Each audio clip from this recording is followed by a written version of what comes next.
आप सभी को अस्सलाम वालेकुम और सुबह का नमस्कार। एजुकेशन अफेयर्स के इस प्लेटफॉर्म पर मैं आप सभी का हार्दिक अभिनंदन और स्वागत करता हूं।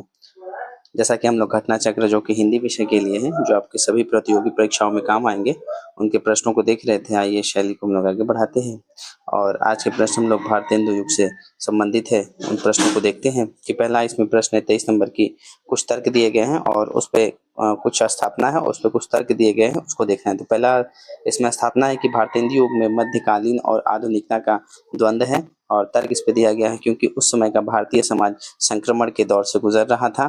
तो इनका जो इसमें उत्तर होगा वह बी होगा कि अ और ब दोनों सही है। ठीक, इसमें जो पहला कथन है और जो तर्क दिया गया है दोनों सही कि भारतेंदु युग आधुनिकता और मध्यकालीन के संक्रमण का काल था। इस समय भारत का द्वंद्व मतलब ब्रज बनाम खड़ी बोली है ना, कौन सा द्वंद्व चल रहा था यहाँ पे कि पहले से जो है ब्रज भाषा का दौर चला रहा था, जो कि आपके भक्ति काल से आता हुआ, रीति काल में भी ब्रज भाषा दिखता है। फिर जब आधुनिक काल आता है तो वहाँ पर ब्रज भाषा और खड़ी बोली जहाँ वहाँ उसका आरंभ होना शुरू होता है और वहीं पे ब्रज भाषा का जो होता है धीरे धीरे इनका पतन होना शुरू होता है और खड़ी बोली अस्तित्व में आता है। तो यहाँ पे इन दोनों का द्वंद्व देखने को मिलता है तथा साहित्य में प्रवृत्तियों का द्वंद्व रहा और अतः स्थापना क्या है, सही है।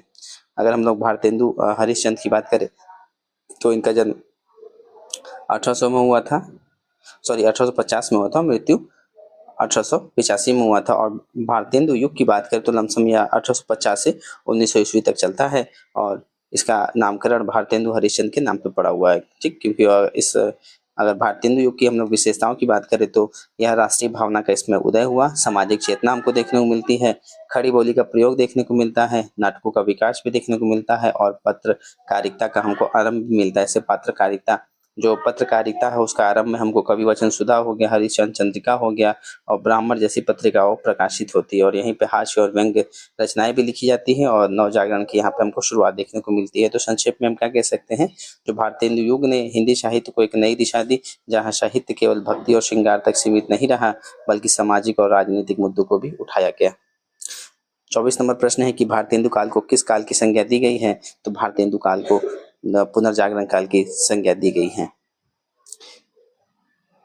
द्वितीयोगीन कालीन को जागरण सुधार काल की संज्ञा दी गई है और डॉक्टर नागेंद्र द्वारा संपादित जो डॉक्टर नागेंद्र की पुस्तक है हिंदी साहित्य का इतिहास तथा बच्चन सिंह का जो पुस्तक है आधुनिक हिंदी साहित्य का इतिहास में भारतेंदु युग को क्या कहा गया है, पुनर्जागरण काल कहा गया है। पुनर्जागरण किस लिए कहा जाता है, क्योंकि यह काल भारतीय समाज संस्कृति और जो साहित्य है उसमें नई जागृति लेकर के आता है और इस समय देश मम्मी मम्मी कहा जाता है। 25वां प्रश्न है कि भारतेंदु युग का एक अन्य नाम है। तो भारतेंदु युग को हम लोग पुनर्जागरण के नाम से भी जानते हैं और इसका जो नामकरण है वह डॉक्टर नागेंद्र के द्वारा किया गया है या डॉक्टर नागेंद्र की पुस्तक में हमको देखने को मिलता है। और आचार्य रामचंद्र शुक्ल ने भारतेंदु हरिश्चंद्र का जो जीवन काल रहा है 1850 से 85 ईस्वी के रचना काल को दृष्टि में रख करके 1950 विक्रम संवत से 1950 की अवधि को नई धारा का अथवा प्रथम उत्थान की संज्ञा दी है। तो भारतेंदु हरिश्चंद्र भारतेंदु युग को क्या कह रहे हैं, प्रथम उत्थान की संज्ञा दे रहे हैं, जो कि उनकी नई धारा में आता है और इस काल को भारतेंदु हरिश्चंद्र तथा उनके सहयोगी लेखकों के कृतित्व से समृद्ध माना जाता है। अगला प्रश्न है कि भीतर भीतर भीतर भीतर सब रस चूसे, हंसी हंसी के तन मन घन मूस है। यह पंक्तियां किसकी है, तो यह भारतेंदु हरिश्चंद्र की है। भारतेंदु हरिश्चंद्र की पहली बद्ध काव्य रचना के रचयिता कौन है, भारतेंदु हरिश्चंद्र है। और इसके आगे की पंक्ति इस प्रकार है कि जाहिर बातन में अति तेज, क्यों सखी साजन नहीं अंग्रेज। भारतेंदु हरिश्चंद्र जहाँ एक तरफ अंग्रेजों के अच्छे कार्यों की प्रशंसा कर रहे हैं और वहीं पर उनका क्या है, दूसरी तरफ उनका विरोध भी करते हैं। तो ये जो पंक्तियां हैं वह भारतेंदु हरिश्चंद्र के द्वारा लिखी गई हैं, जो कि एक तरफ अंग्रेजों की वाहवाही कर रहे हैं तो कहीं ना कहीं उन्हें एक तरफ दूसरी क्या कर रहे हैं, उनका विरोध भी करते नजर आते हैं। अगला जो कथन है, जो उक्ति है, ये बहुत ही प्रसिद्ध है, जो कि भारतेंदु हरिश्चंद्र के द्वारा ही लिखा गया है कि निज भाषा उन्नति है, सब उन्नति को मूल, बिनु निज भाषा ज्ञान के मिटत नहीं कशूल। तो यह जो निज भाषा है मतलब मातृभाषा, उसको देकर के बढ़ावा देने के लिए यह पंक्तियां कही गई हैं। और यह कौन से पत्र में छपती है, तो यह हिंदी प्रति पत्र में छपती है कि भारतेंदु हरिश्चंद्र के हिंदी वर्धनी सभा प्रयोग के समक्ष दिए गए पदबद्ध भाषण में स्वभाषा एवं स्वराष्ट्र की प्रति दायित्व बोध और प्रेम फूट पड़ा उनका यह भाषा हिंदी प्रदीप में छपा। हिंदी प्रदीप की अगर बात करें तो यह एक मासिक पत्रिका थी, ठीक है। जो हिंदी प्रदीप है वह मंथली आता था और यह 1877 ईस्वी में इलाहाबाद यूपी से शुरू होता है। कितना? 1877 में, है ना। और किसके द्वारा होता है? तो यह बालकृष्ण भट्ट के द्वारा होता है, ठीक है। बालकृष्ण भट्ट के द्वारा होता है हिंदी प्रदीप 1877 में यूपी। और कहाँ? यूपी में इलाहाबाद, जिसे हम लोग वर्तमान में प्रयागराज कहते हैं। और इसका मुख्य उद्देश्य क्या रहा है हिंदी प्रदीप का? कि हिंदी भाषा का जो है प्रचार प्रसार करना और सामाजिक तथा राजनीतिक मुद्दों पर लोगों को जागरूक करना, मतलब एक तरीके से अवेयर करने का यह कार्य किसका रहा है? हिंदी प्रदीप का रहा है। और इसका विषय वस्तु क्या है? जैसे कि गंभीर निबंध हो गए, समीक्षाएं हो गए, सामाजिक तथा राजनीतिक विषयों पर लेख प्रकाशित होते रहे हैं इसमें। और इसकी योगदान करें तो हिंदी साहित्य के विकास में बहुत योगदान दिया है। और इसकी अवधि बात करें तो यह लमसम 30 वर्षों तक यह प्रकाशित होती है। तो लमसम यह 1900 समथिंग तक चलता है। कौन सा? हिंदी प्रदीप, जो कि बाल कृष्ण भट्ट के द्वारा इसका प्रकाशन 1877 से शुरू हुआ था यूपी प्रयागराज से। अगला प्रश्न जो कि ऊपर हम लोगों ने देखा था, निज भाषा उन्नति है, उन्नति को मूल, बिन निज भाषा ज्ञान के नाम मित्र तो ही एक शूल। तो यह भारतेंदु हरिश्चंद्र की पंक्तियां हैं। हिंदी अगला प्रश्न है 29 नंबर, हिंदी साहित्य में राष्ट्रीय चेतना के संवाहक और आधुनिक चेतना के प्रणेता प्रथम साहित्यकार है। तो इसमें प्रथम साहित्यकार जो आधुनिक चेतना के प्रणेता माने जाते हैं वह भारतेंदु हरिश्चंद्र है। कि हिंदी साहित्य में राष्ट्रीय चेतना के संवाहक और आधुनिक चेतना के प्रणेता प्रथम साहित्यकार भारतेंदु हरिश्चंद्र को माना जाता है, वह या वही है। और भारतेंदु हरिश्चंद्र को हिंदी नवजागरण का अग्रदूत कहा जाता है और उनके युग को हिंदी नवोत्थान का युग भी माना जाता है। अगर उनकी बात करें तो भारतेंदु हरिश्चंद्र के संदर्भ में अलग अलग आलोचकों के अलग अलग मत है। जैसे रामविलास शर्मा कहते हैं कि भारतेंदु युग का साहित्य व्यापक रूप से गदर से प्रभावित हुआ है। वहीं पे आचार्य रामचंद्र शुक्ल कहते हैं कि भारतेंदु ने हिंदी साहित्य को एक नए मार्ग पर खड़ा किया और वे नए साहित्य के नए युग के प्रवर्तक थे, ठीक। तो ये आचार्य रामचंद्र शुक्ल के द्वारा है। और रामस्वरूप चतुर्वेदी की बात करें तो उन्होंने कहा है कि हिंदी साहित्य में पुनर्जागरण भारतेंदु के माध्यम से ही अवतरित होता है, यानी शुरू होता है। तो भारतेंदु हरिश्चंद्र आगे देखते हैं। अगला नंबर प्रश्न है कि 30वां, भारतेंदु किस उपन्यास से आधुनिकता की शुरुआत मानी जाती है? तो उनके कौन से पुस्तक है? मतलब भारतेंदु किस उपन्यास से आधुनिकता की शुरुआत मानी जाती है? तो भारतेंदु कालीन जो उपन्यास की शुरुआत है वह आधुनिकता वह परीक्षा गुरु से मानी जाती है। कि भारतेंदु युग के लेखकों के उपन्यास की रचना की प्रेरणा कहाँ से मिली? बंगला और अंग्रेजी के उपन्यासों से प्राप्त होती है, ठीक है। जैसे कि अंग्रेजी में उपन्यास को नोवेल करते हैं, नोवेल कहते हैं, नोवेल फिर नोवेल जो है बंगला में शुरू हुआ, फिर बंगला से कहाँ आता है? हिंदी में आता है। तो अंग्रेजी ढंग का जो है ये मौलिक उपन्यास है जो लाला श्रीनिवास दास की लिखा गया है। परीक्षा गुरु जो बहुत ही प्रसिद्ध है यह उपन्यास, कौन सी? परीक्षा गुरु, जो 1882 में प्रकाशित होती है। और इनके लेखक कौन है? लाला श्रीनिवास दास, जो कि अंग्रेजी ढंग का एक तरीके से लिखा हुआ है। और इससे पूर्व श्रद्धाराम फ्लौरी की भाग्यवती कथा भी है, और सॉरी भाग्यवती, जो 1877 में प्रकाशित होता है। और इसका जो शीर्षक है लघु सामाजिक उपन्यास लिखा था। और स्पष्ट है कि भारतेंदु उपन्यास जो परीक्षा गुरु से आधुनिकता की शुरुआत मानी जाती है। और 100 अजान एक सुजान जो 1892 में बालकृष्ण भट्ट कृत तथा चंद्रकांता 1888 जो कि देवकी नंदन खत्री के द्वारा कृत उपन्यास है। और बच्चन सिंह के चंद्रकांता को 1891 ईस्वी में रचना मानते हैं इसकी। अगला प्रश्न है 31 नंबर की, तदीय समाज से किसका संबंध था? तो तदीय समाज से किसका संबंध रहा है? तो भारतेंदु हरिश्चंद्र का। कि भारतेंदु नवजागरण के अग्रदूत के रूप में प्रसिद्ध भारतेंदु हरिश्चंद्र जी ने देश की जो गरीबी, पराधीनता, शासकों के अमानवीय शोषण के चित्रों को ही अपने साहित्य का लक्ष्य बनाया। वे आधुनिक हिंदी साहित्य क्या माने जाते हैं? पितामह माने जाते हैं। और भारतेंदु हिंदी में आधुनिकता के पहले रचनाकार हैं। और उन्होंने वैष्णव भक्ति के प्रचार के लिए तदीय समाज किस लिए था? जो वैष्णव भक्ति है उसके प्रचार प्रसार के लिए यह जो समाज है इसकी स्थापना भारतेंदु हरिश्चंद्र के द्वारा की जाती है। आगे बढ़ लिखते हुए कि इनका मूल नाम क्या है? हरिश्चंद्र है। और उनकी लोकप्रियता से प्रभावित होकर के काशी के विद्वानों 1880 में ही इन्हें भारतेंदु की उपाधि प्रदान करते हैं। तो भारतेंदु की उपाधि कौन प्रदान कर रहा है? तो काशी के जो विद्वान हैं उनके द्वारा 1880 में इनको भारतेंदु की उपाधि दी जाती है। और इनका नाम क्या है? मूल नाम इनका हरिश्चंद्र है। और इनको उपाधि किस चीज की मिलती है? भारतेंदु की, जो कि 1880 में दी जाती है। अर्थात भारतेंदु का मतलब होता है कि भारत का चंद्रमा, ठीक। भारतेंदु का मतलब क्या है? भारत का चंद्रमा, यानी भारत का मून। और यह उपाधि उनके इस कारण से मिलती है, जैसे कि अद्वितीय साहित्य योगदान के लिए मिलती है कि उन्होंने साहित्य क्षेत्र में क्या हुआ, गद्य और पद्य में महत्वपूर्ण योगदान दिया है। फिर हिंदी भाषा का उन्होंने उत्थान भी किया और समाज में नवजागरण का काम करने का लाने का कार्य किया है। और हिंदी साहित्य में आधुनिक काल का प्रारंभ भारतेंदु हरिश्चंद्र से माना जाता है और हिंदी में नाटकों का जो प्रारंभ है वह भारतेंदु हरिश्चंद्र से माना जाता है। भारतेंदु नाटक लिखने की शुरुआत बांग्ला के विद्या सुंदर 1867 नाटक के अनुवाद से होती है। तो विद्या सुंदर जो कि लिखा जाता है भारतेंदु के द्वारा, यहीं से नाटक का जो ये अनुवादित नाटक है 1867 में जो भारतेंदु हरिश्चंद्र के द्वारा लिखा जाता है, यहीं से इसकी शुरुआत मानते हैं नाटक की। और उन्होंने सन 1867 में कवि वचन सुधा नामक पत्रिका निकाली थी। और 1867 में उन्होंने कौन सी पत्रिका निकाली, भारतेंदु हरिश्चंद्र ने कवि वचन सुधा नामक पत्रिका। और वहीं पर 1883 में वह हरिश्चंद्र मैगजीन और उसके बाद बाल बोधनी नामक एक पत्रिका निकाले। 3 पत्रिका निकाले 1867 में, कवि वचन सुधा, और उसके बाद भारतेंदु हरिश्चंद्र की हरिश्चंद्र मैगजीन हो गया 1873 में, और बाला बोधनी नामक यहाँ पत्रिका निकालते हैं जो 1880 के बाद में आती है। अगला प्रश्न है कि नवजागरण का अग्रदूत हिंदी के किस लेखक को कहा जाता है। तो नवजागरण का अग्रदूत भारतेंदु हरिश्चंद्र को कहा जाता है। भारतेंदु हरिश्चंद्र को उपाधि कब मिली थी, तो यह 1880 में मिली थी, जो कि काशी के विद्वानों के द्वारा प्रदान किया गया था उनके अद्वितीय साहित्यिक योगदान के लिए, हिंदी भाषा के उत्थान के लिए और सामाजिक नवजागरण के लिए। अगला नंबर प्रश्न 34 कि अंग्रेज राज सुख साज सजे सब भारी, पै धन निवेश चली जात यह अति ख्यारी। तो यह पंक्तियां किसकी हैं, तो यह पंक्तियां भारतेंदु हरिश्चंद्र की हैं, और जो कि मूल कथन राजभक्ति और देशभक्ति में द्वंद्व है। जो राजभक्ति और देशभक्ति के बीच के द्वंद्व को यह पंक्तियां बताती हैं। और भारतेंदु का ब्रिटिश उपनिवेश का यह काल रहा है, और ब्रिटिश उपनिवेश में भारत सभी दृष्टियों से परास्त हो गया और भारत को पूर्णतः मटिया मेट कर यहाँ की सारी संपत्ति को अपने देश की ओर ले जाने वाले ब्रिटिश का एकमात्र लक्ष्य भारतेंदु बहादुर जाके पहले अंक में ही यह सूचित करते हैं। तो भारतेंदु की जो भारत दुर्दशा नामक जो काव्य है, उसी में यह पंक्ति सबसे पहले अंक में आता है, जहाँ पर यह बताते हैं कि किस तरह से भारत का जो धन दौलत है वो अंग्रेज लूट करके अपने देश में ले जाकर के अपने देश की उन्नति कर रहे हैं, इसी पंक्ति में बताया जाता है कि अंग्रेजन, वही पंक्ति है, ठीक है ये। फिर अगला प्रश्न है कि अंग्रेज राज सुख साज सजे सब भारी, पै धन विदेश चली जात यह अति ख्याति। तो इन पंक्तियों के माध्यम से निम्नलिखित कौन सा है, तो यह किस चीज को बता रही है, राजभक्ति और देशभक्ति में जो द्वंद्व है उसकी बात यहाँ पर बताया जा रहा है।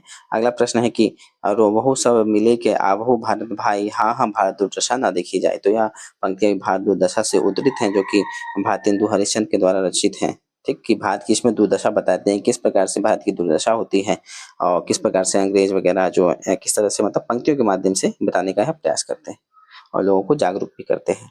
और धन्य भारत भूमि सब रत्ननी की उपजावनी, इस पंक्ति के लेखक कौन है, तो इस पंक्ति के लेखक कौन है, बद्रीनारायण चौधरी प्रेम घन। किसके, धन्य भारत भूमि सब रत्ननी की उपजावनी, कि भारतेंदु योगीन कवियों ने भारतीय इतिहास के गौरवशाली पृष्ठों की स्मृति के अनेक बार दिखाई, पर उनकी राष्ट्रीय भावना केवल यहीं तक सीमित नहीं रही।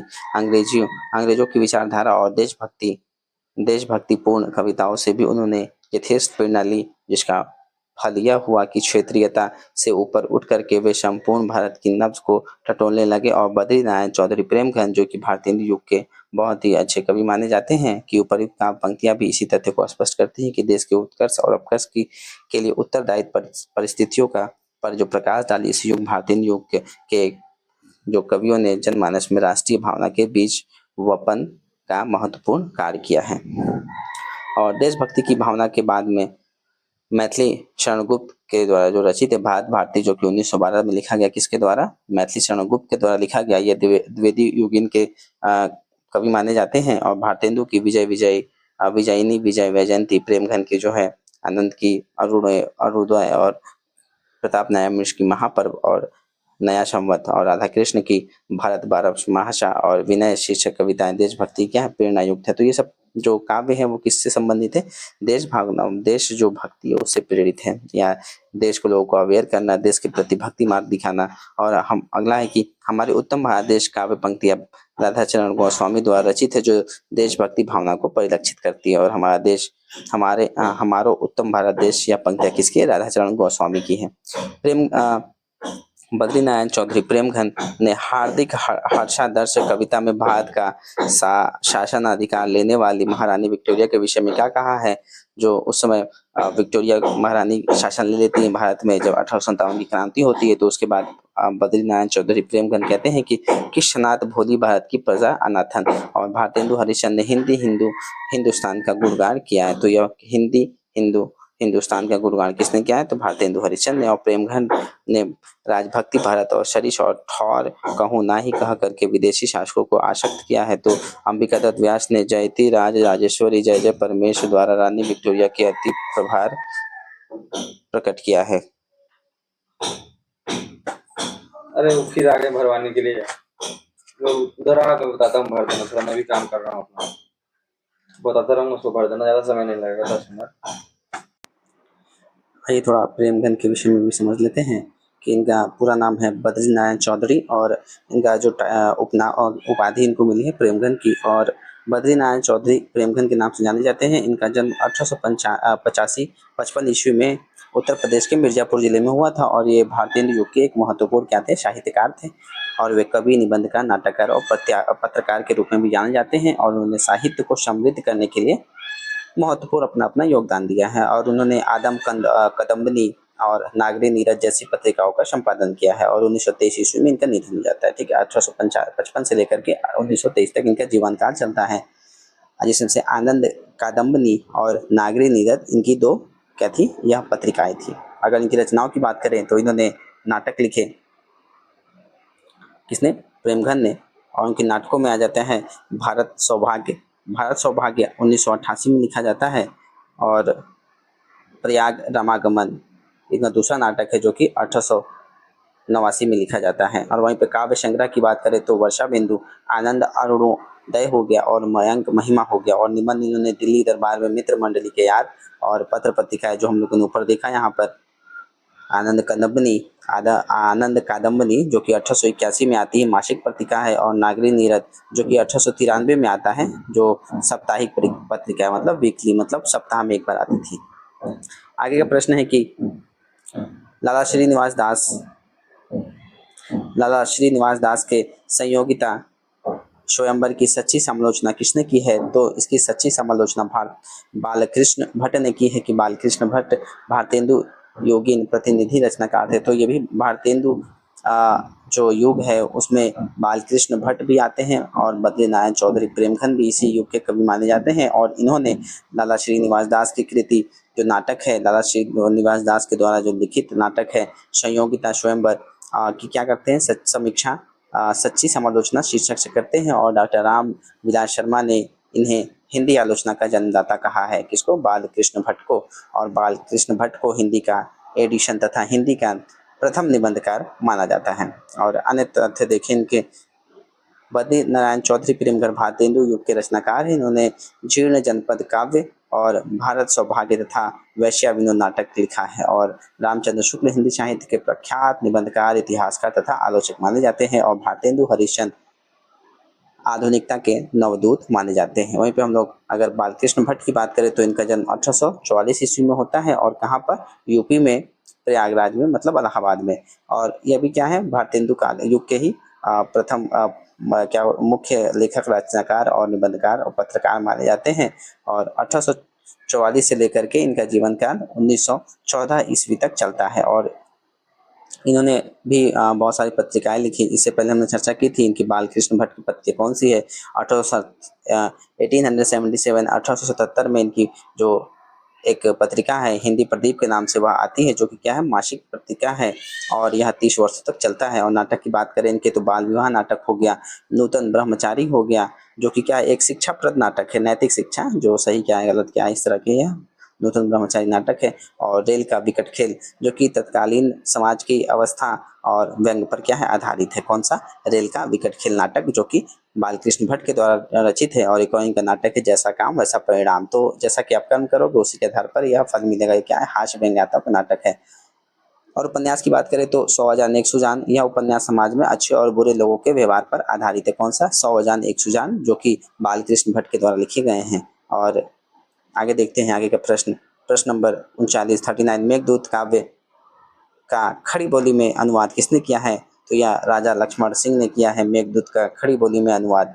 ठीक, भारतेंदु युग के कवियों ने खड़ी बोली और ब्रज भाषा में मौलिक रचनाओं के साथ साथ संस्कृत के अनेक रचनाओं को अनुवाद किया है। कि भारतेंदु युग के जितने कवि रहे उन्होंने खड़ी बोली की रचनाएं तो की हैं और ब्रज भाषा में जो मौलिक रचनाएं की हैं तथा संस्कृत के जो रचनाएं उनका अनुवाद खड़ी बोली और ब्रज भाषा में करने का कार्य किया है। वहीं पर राजा लक्ष्मण सिंह द्वारा अनुदित और राजा लक्ष्मण सिंह ने कौन से काव्यों की रचना की है? तो उन्होंने अनुवाद किया है, ट्रांसलेशन किया है रघुवंश की और मेघदूत की, जो कि कालिदास के द्वारा रचित है। और इसका बहुत ही सरसता शैली और तथा शुद्ध ब्रज भाषा तथा सवैया छंद में, सवैया छंद जिसमें क्या होते हैं 22 से 26 क्या होते हैं वर्ण माने जाते हैं एक पंक्ति में, उसे सवैया छंद कहते हैं। तो इसमें इन्होंने की है। और ठाकुर जगमोहन सिंह द्वारा अनुदित रचना ऋतु संहार और मेघदूत विशेष उल्लेखनीय है। और ठाकुर जगमोहन सिंह ने भी अनुवाद किया है ऋतु संहार और मेघदूत की। अगर हम लोग राजा लक्ष्मण सिंह की बात करें तो इनका जन्म 1826 ईस्वी में होता है। और कहाँ पे? आगरा में। ठीक, राजा लक्ष्मण सिंह कहाँ के हैं?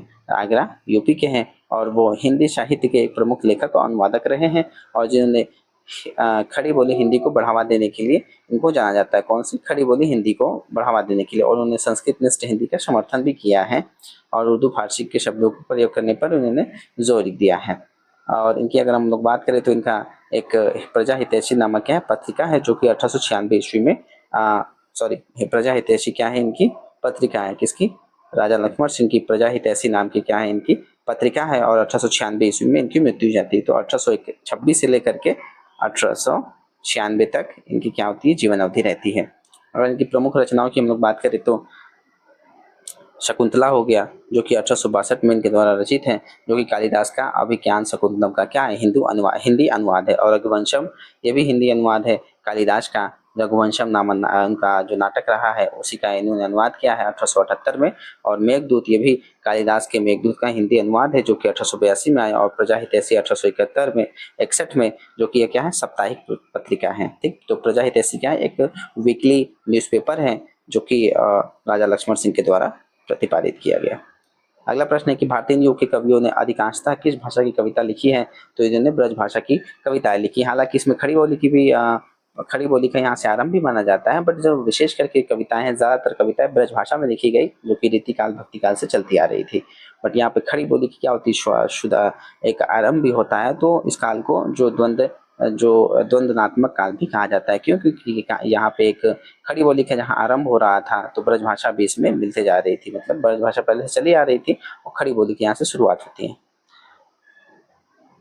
अगर थोड़ा सा इन भाषाओं के विषय में थोड़ा चर्चा कर ले हैं आया है तो ब्रज भाषा के विषय में चर्चा कर ले तो यह मथुरा, वृंदावन और आगरा के साइड बोली जाती है। और यह रीतिकाल और भक्ति काल में बहुत ही फेमस रही है भाषा। इसमें बहुत सारे लोगों ने रचनाएं की, जैसे सूरदास, मीराबाई ने। और यहीं पे अगर उर्दू की हम लोग बात करें तो क्या है? उर्दू का विकास ही खड़ी बोली के रूप में माना जाता है, और जिसमें फारसी, अरबी और तुर्की भाषाओं का गहरा प्रभाव है। किस पे? खड़ी बोली का या उर्दू का। यह मुख्य रूप से भारत पाकिस्तान में बोली जाती है उर्दू।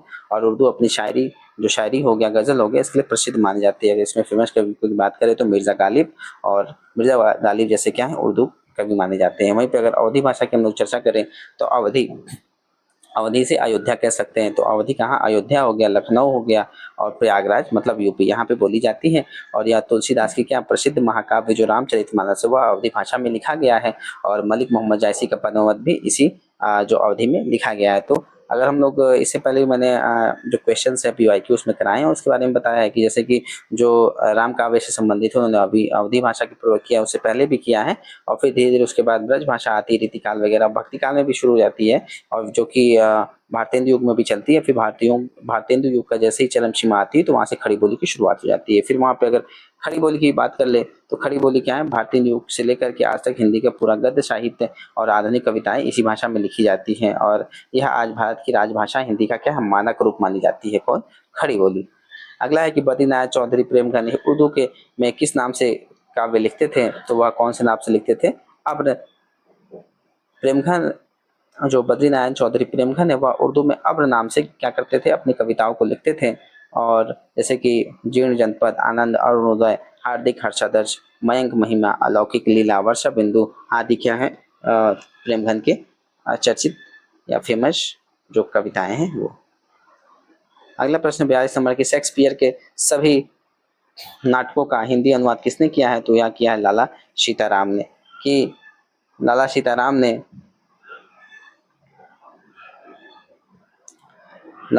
ने शेक्सपियर की कई पुस्तकों का अनुवाद किया, जैसे कि जिनमें भूल भुलैया हो गया जो 1885 में है।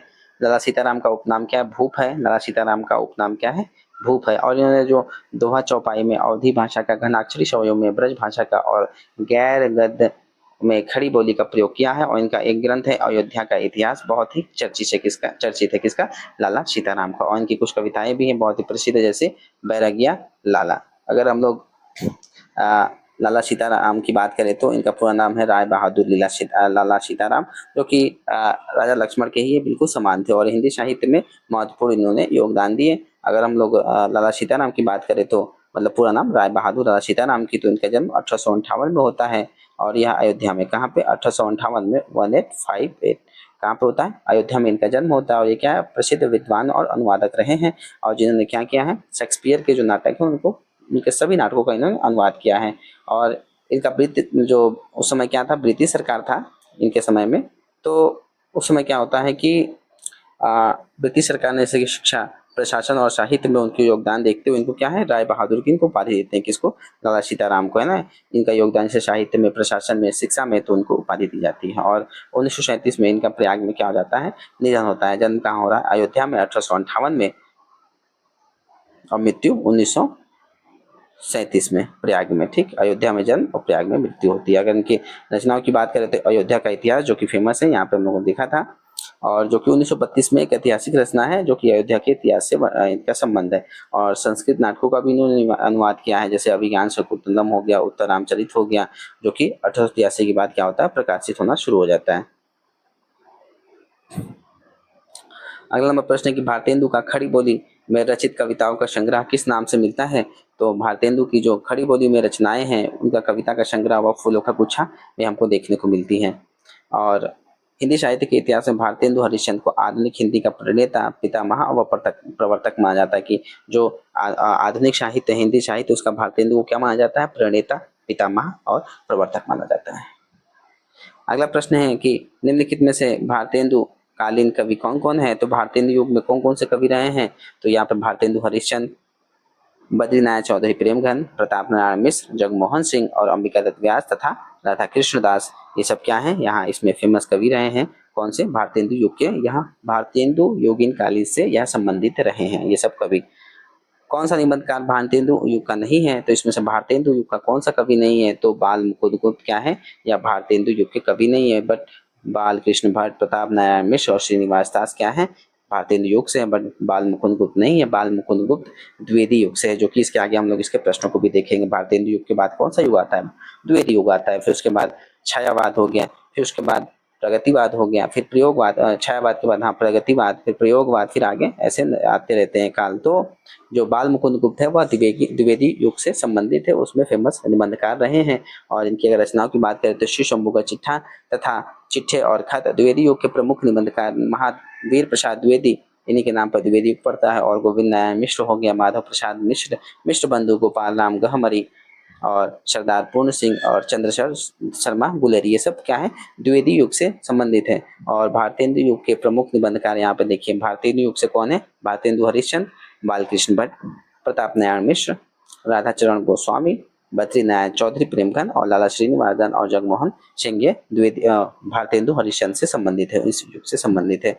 और अगर हम लोग बाल मुकुंद गुप्त की बात करें तो इनका जन्म 1865 ईस्वी में होता है और यह किससे संबंधित है? द्विवेदी युग से संबंधित है। और इनका जन्म कहाँ हुआ था? हरियाणा में रोहतक में हुआ था। और भारतेंदु युग और द्विवेदी युग के बीच की कड़ी नियम माने जाते हैं।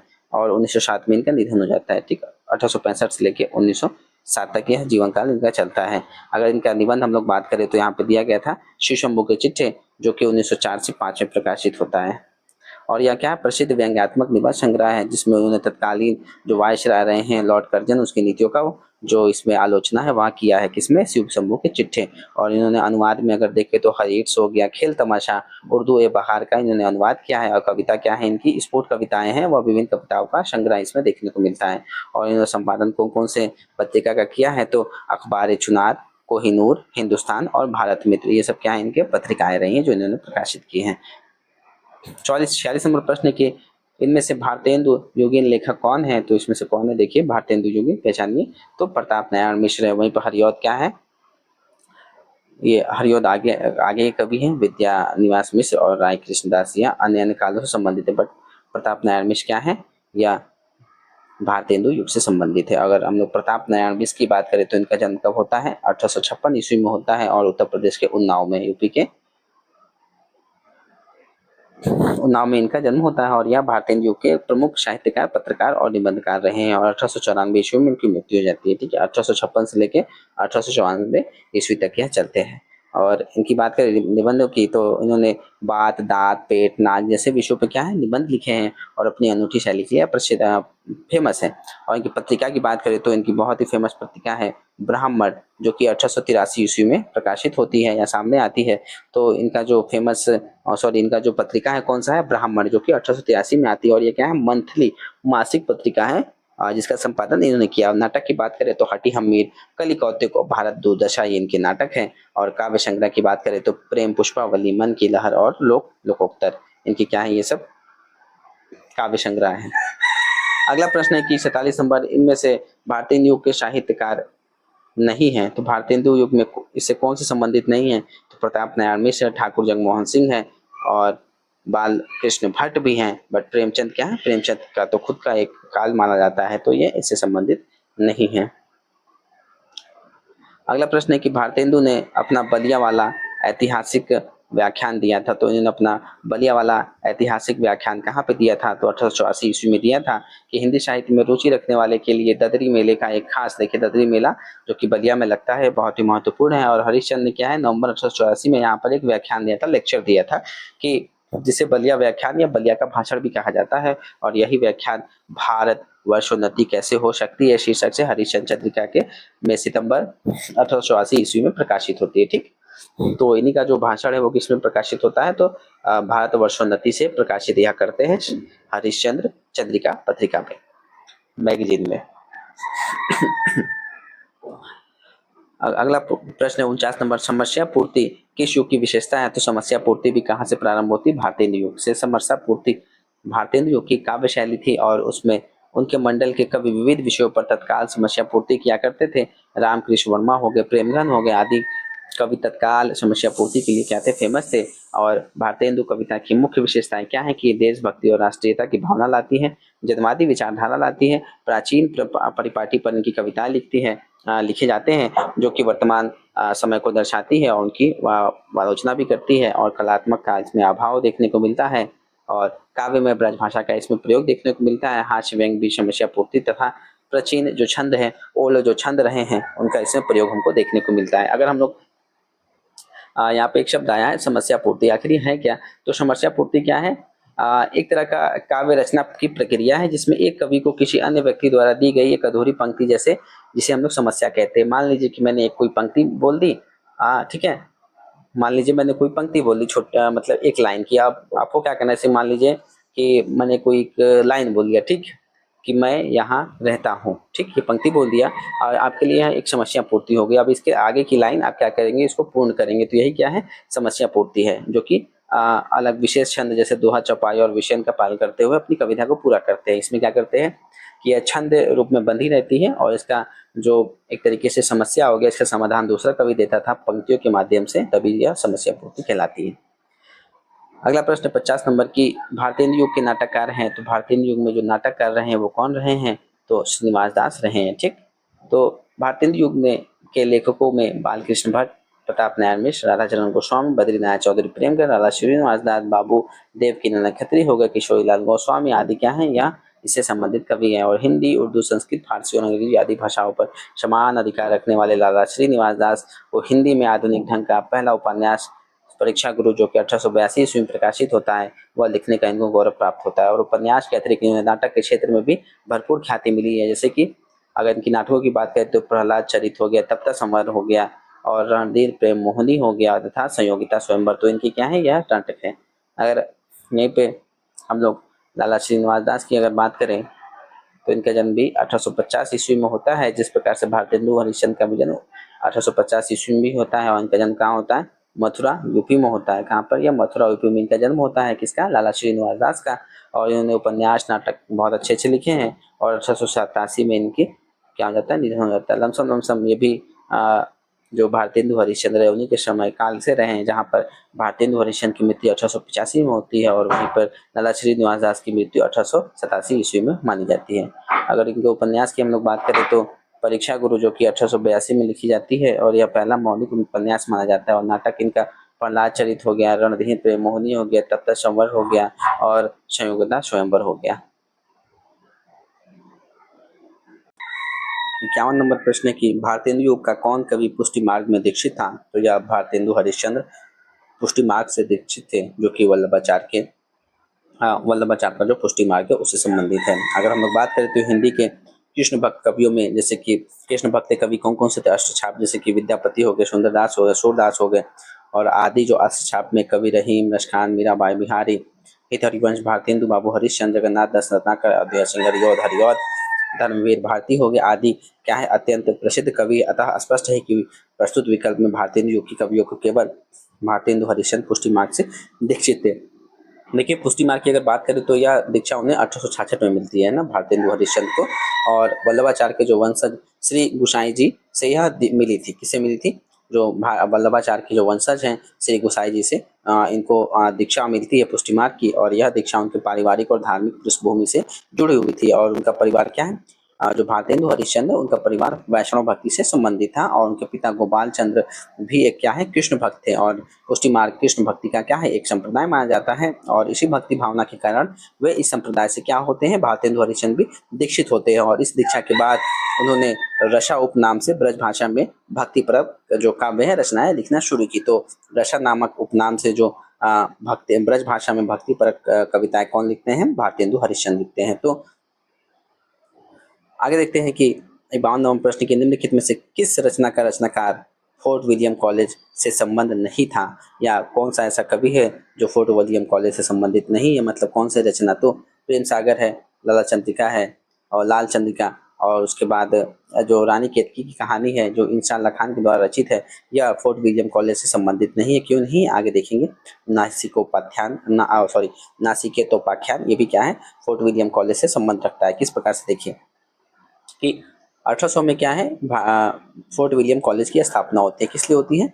एक तरीके से जो कह सकते हैं गद्यशाही थे उसको प्रमोशन देने के लिए, प्रमोट करने के लिए। और यहाँ पर क्या है? इस कॉलेज में जो क्या बोलते हैं जो मुंशी के पद पे थे, तो जैसे प्रेम सागर हो गया, लाला श्रीनिवास दास का लाल चंद्रिका हो गया जो कि लल्लू लाल तथा नासिकोपाध्याय रचना शरद मिश्र। तो लल्लू लाल और शरद मिश्र क्या है? इस फोर्ट विलियम कॉलेज में मुंशी के पद पे रहते हैं। एक तरीके से भाषा के जो कवि हैं वो रहते हैं जो कि बहुत सारी रचनाएं लिखते हैं, कहानी के रचनाकार मतलब कहानी लिखते हैं। और वहीं पे अगर हम लोग रानी केतकी कहानी की बात करें जो कि विनय भान चरित के नाम से भी जानी जाती है, तो यह किसके द्वारा लिखी गई है? तो इंशाअल्लाह अल्लाह खां के द्वारा लिखी जाती है। और खड़ी बोली हिंदी गद्य के प्रथम 4 उन्नायक कौन-कौन से हैं? देखिए यहाँ पे, देखिए सदा सुखलाल हो गए, इंशाअल्लाह खां हो गए, लल्लू लाल हो गए और सरल मिश्र हो गए। तो ये फोर्ट विलियम कॉलेज में, सॉरी फोर्ट विलियम कॉलेज नहीं, इसमें से 2 ही कवि हैं जो फोर्ट विलियम कॉलेज से संबंधित हैं। और इसमें से 2 कवि जो फोर्ट विलियम कॉलेज से संबंधित हैं, एक तो लल्लू लाल हो गए और सरल मिश्र हो गए। कौन से? एक तो लल्लू लाल हो गए और एक शरद मिश्र हो गए, फोर्ट विलियम कॉलेज से संबंधित हैं। और अन्य ये जो हैं बाकी ये जो चारों के चारों हैं, या जो खड़ी बोली का जो आरंभ है इनसे माना जाता है। ठीक, प्रथम यह 4 उन्नायक जो खड़ी बोली के जो रचना है वह लिखते हैं। जैसे इंशाअल्लाह खान ने उदयबान चरित, जिसको हम लोग रानी केतकी की कहानी भी कहते हैं, और लल्लू लाल की सिंहासन बत्तीसी हो गई, राजनीति हो गई, सभा विलास हो गई और माधव विलास हो गए। और वहीं पर शरद मिश्र की बात करें तो नासिकेतोपाख्यान हो गया और या चंद्रावली से कहते हैं, और फिर रामचरित्र हो गया जो कि शरद मिश्र के द्वारा है और सदा शुक्ला के द्वारा सुख सागर है। तो इसको और अगर विस्तार से मैं समझाऊं तो फोर्ट विलियम कॉलेज क्या 1800 ईस्वी में इसकी स्थापना होती है। कहाँ पर? कोलकाता में। ठीक है, जो कि वेस्ट बंगाल में है। और यहाँ प्रशिक्षण का एक तरीके से ट्रेनिंग सेंटर था, जहाँ पर इसका मुख्य उद्देश्य क्या था कि इंग्लैंड से जो भी आए हुए ब्रिटिश अधिकारी है उसको भारत की जो भाषाएं हैं, संस्कृति है, उसका रीति रिवाज का यहाँ पे इसको ज्ञान दिया जाए ताकि वह अच्छे से शासन कर सके, लोगों से सामंजस्य स्थापित कर सके। और कॉलेज की विशेषताओं के जो इसमें प्रमुख सदस्य रहे हैं, जैसे कि स्थापना क्या उद्देश्य रहा है, तो इसमें साफ साफ इसमें दिख रहा है कि जो ब्रिटिश लोग यहाँ पे आकर के ट्रेनिंग ले और भारत पर से शासन कर सके। और इस प्रमुख के जो हेड है वह जॉन गिलक्रिस्ट को माना जाता है, वही मतलब इस विभाग के क्या है प्रमुख रहे हैं। और प्रमुख रचनाकार हम लोगों ने यहाँ पर चर्चा किया, लल्लू लाल हो गए, यहाँ पे 2 ही हैं, ठीक है। 4 तो उन्नायक हैं हिंदी गद्य साहित्य में, प्रारंभक मान जाते हैं, आरंभिक मतलब खड़ी बोली का जो आरंभ है, या 4 जो कवि है इनसे माना जाता है जिन्होंने गद्य साहित्य में खड़ी बोली का प्रचार प्रसार किया। बट इसमें से जो 2 ही लेखक हैं जो कि फोर्ट विलियम कॉलेज से संबंधित थे, एक तो लल्लू लाल और दूसरे सदल मिश्र। लल्लू लाल और सदल मिश्र याद रखेंगे, लल्लू लाल सदल मिश्र, लल्लू लाल और सदल मिश्र, इस तरह से आप याद करते हैं। इनके छोटे छोटे नाम है, लल्लू लाल सदल मिश्र। वहीं पे इंशाअल्लाह खां भी बड़ा नाम है और सदा सुखलाल भी एक तरीके से बड़ा नाम है, एक जैसा है। बट यहाँ पे क्या है अलग अलग, लल्लू लाल सदल मिश्र ये क्या है फोर्ट विलियम कॉलेज से संबंधित है। और अगर लल्लू लाल की बात करें तो कहाँ के, यह आगरा यूपी से थे लल्लू लाल। और इनकी प्रमुख रचना कौन सी है, प्रेम सागर, लल्लू लाल की प्रेम सागर, लल्लू लाल की प्रेम सागर, जो कि 1810 ईस्वी में प्रकाशित होती है और जो भागवत पुराण के 10वें स्कंद पर खड़ी बोली में अनुवाद है एक तरीके से। वहीं पर अगर सदल मिश्र की बात करें तो सदल मिश्र कहाँ के निवासी हैं, तो यह बिहार के आरा से हैं, ठीक है। ये सदल मिश्र कहाँ के हैं, बिहार आरा से हैं। और इनकी रचना जो फेमस है नासिकेतोपाख्यान, जो कि 1803 में रचित है। और यह जो यजुर्वेद पर आधारित एक कथा है और इस रचना में खड़ी बोली का प्रयोग किया गया है। 53 नंबर प्रश्न है कि गद्य रचना को एक कला के रूप में ग्रहण करने वाले, कलम की कारीगरी समझने वाले लेखक कौन है, तो बद्रीनारायण चौधरी हैं। कि आचार्य रामचंद्र शुक्ल ने अपनी पुस्तक में लिखा हुआ है कि अपनी पुस्तक में हिंदी साहित्य के इतिहास में वो लिखते हैं कि पंडित बद्रीनारायण चौधरी प्रेमघन की शैली सबसे विलक्षण थी।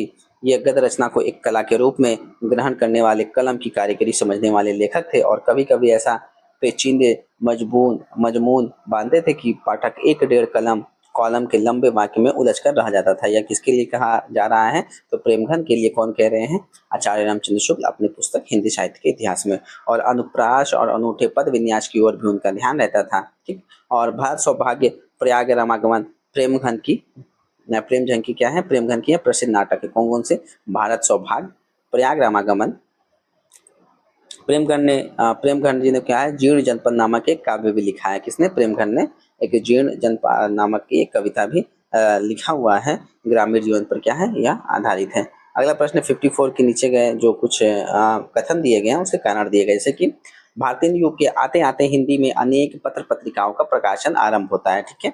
और इसका कारण दिया गया है कि भारतीय युग के सभी पत्रकार लेखक क्या थे, पत्रकार थे। तो ये क्या बताना है, सही बताना है। तो इसमें क्या है, बिल्कुल सही बताया गया है कि यहीं पे क्या होता है, पत्रकारिता का आरंभ भी होता है। जहाँ पे क्या है कि बहुत सारे जो कवि हैं क्या करते हैं यहाँ पे, जैसे कि पत्रिकाओं का आरंभ होता है और इसमें जो कवि रहे हैं किसी न किसी पत्रिका का जरूर इन्होंने आरंभ किया। जैसे भारतेंदु हरिश्चंद्र की बात कर ले तो बाला बोधनी हो गया, और उसके बाद कालचक्र नहीं, और हरिश्चंद्र मैगजीन हो गया, और भी जैसे कि ब्राह्मण पत्रिका हो गया, हिंदी प्रदीप पत्रिका हो गया। तो ये सब जो लेखक रहे हैं कोई ना कोई पत्रिका प्रकाशित जरूर किए हैं, जैसे कि हम लोगों ने ऊपर ही पढ़ा था।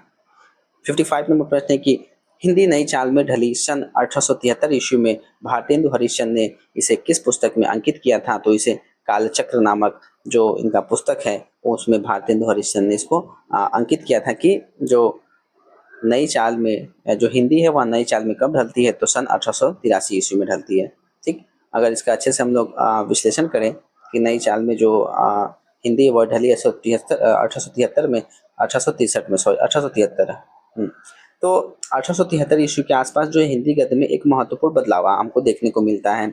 क्यों, क्योंकि यह क्या था, यह ऐसा समय था कि हिंदी भाषा ने पुरानी जो साहित्य शैली है जैसे कि ब्रज भाषा हो गई, या जो उसमें पद रचना जो है, इससे पहले क्या किया जा रहा था कि जो ब्रज भाषा में पद की रचना ज्यादा की जाती थी, तो उससे हट करके जो आधुनिक खड़ी बोली है उसमें गद्य ने क्या किया, गद्य भाषा ने अपना रूप लेना शुरू किया, खड़ी बोली में, गद्य भाषा में।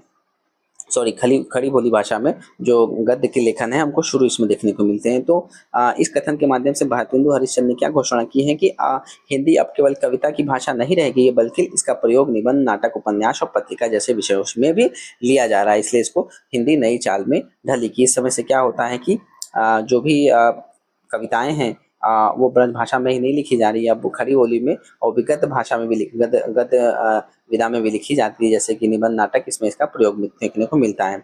अगर हम लोग कालचक्र की बात करें तो यह भारतेंदु हरिश्चंद्र द्वारा प्रकाशित क्या है, एक पत्रिका है। कालचक्र क्या है, एक पत्रिका है, और जिसमें इन्होंने समय के साथ साहित्य और भाषा में हो रहे बदलाव को दर्ज किया है एक तरीके से।